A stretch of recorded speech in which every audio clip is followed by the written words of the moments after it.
Imagine living in paradise for just $500 a month. Sounds impossible, right? But here I am, in Costa Rica, making it happen. My name is Phil, and I'm on a mission to find the best food, people, and experiences the world has to offer, on a shoestring budget.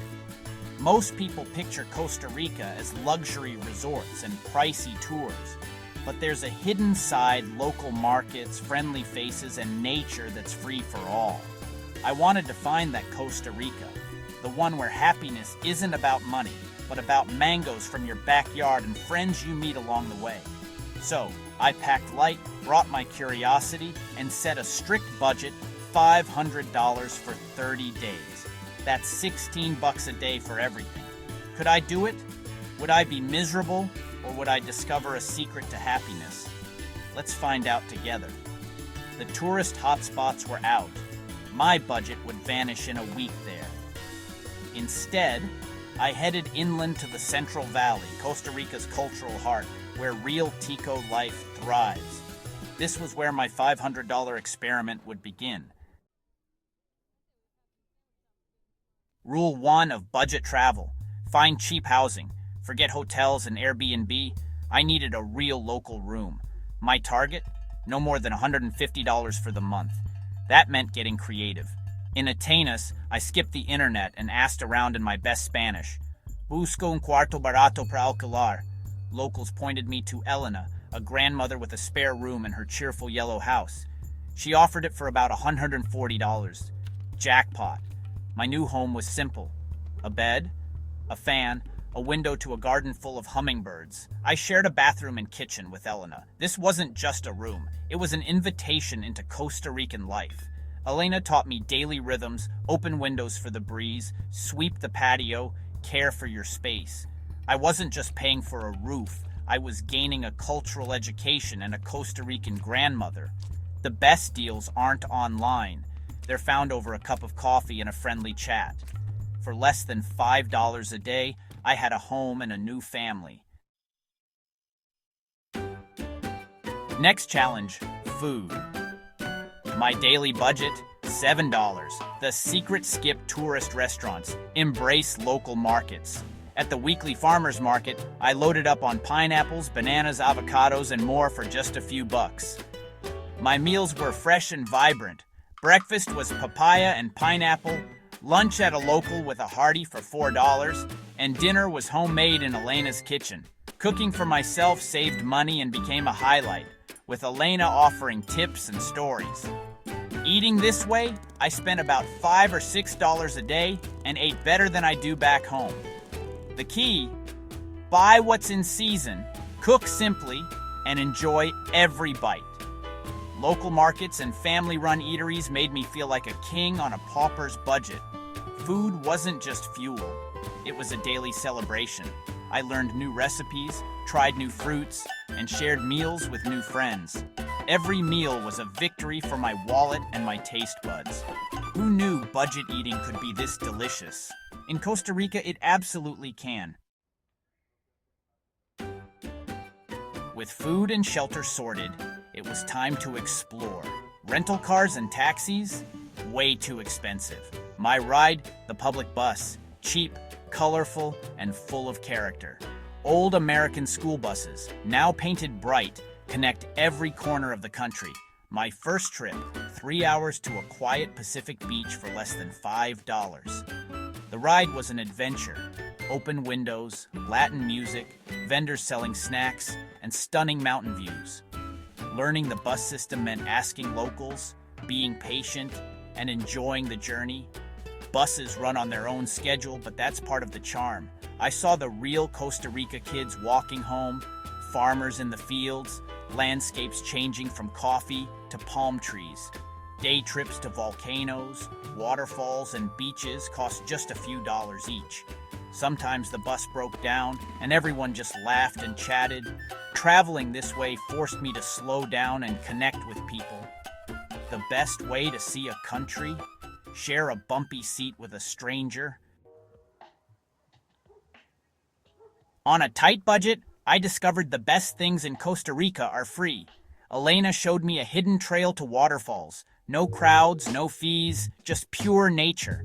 I spent afternoons swimming in cool pools, listening to toucans, and soaking in the jungle.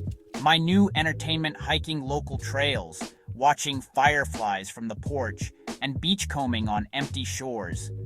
Sunsets on the Pacific were a daily spectacle, no ticket required.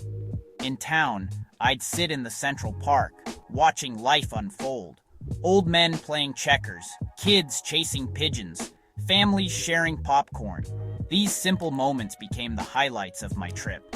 I practiced Spanish, made friends, and learned that you don't need money for a rich experience. Free adventures, hikes, sunsets, afternoons in the park taught me the real meaning of the less I spent, the more I gained. Costa Rica's greatest treasures are open to everyone. All you need is curiosity and time.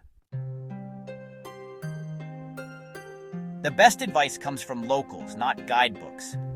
I chatted with Marco, the pineapple farmer, Sophia, the owner, and of course, Elena. Marco's secret: appreciate nature's abundance.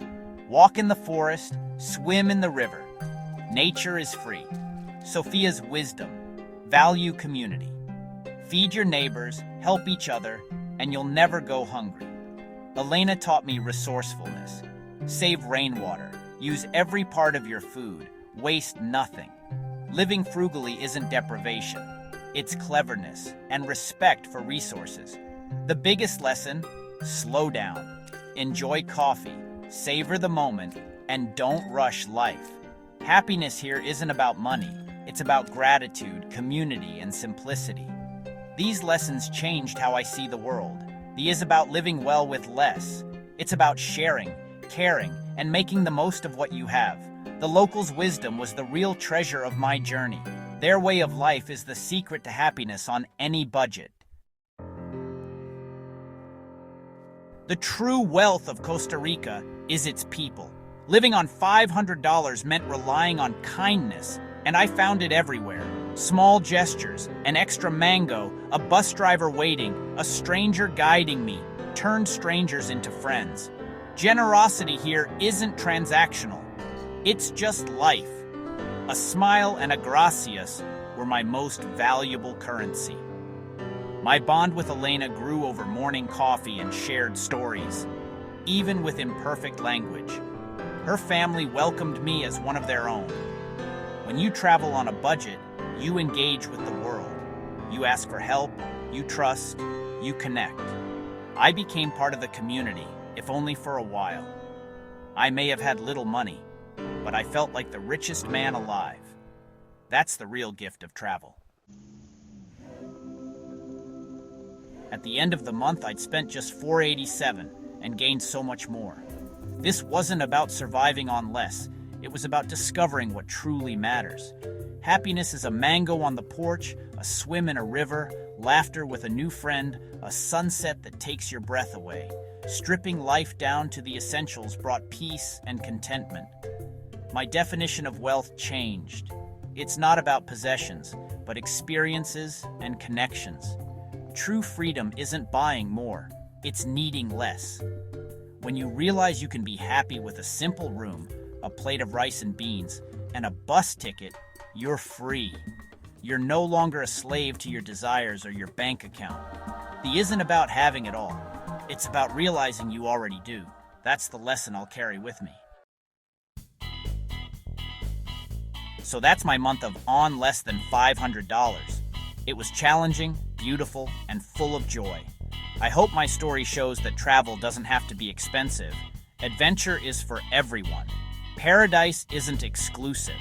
It's out there for anyone with an open heart. Maybe your paradise is somewhere else. The location doesn't matter. The mindset does. Travel slowly, live simply, connect deeply.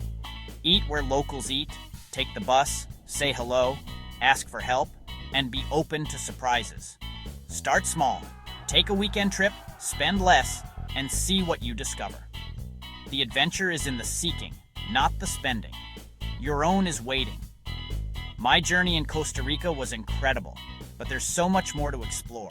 If you enjoyed this adventure, subscribe and join me for the next one. Until next time, Be open, be kind, and stay hungry for adventure.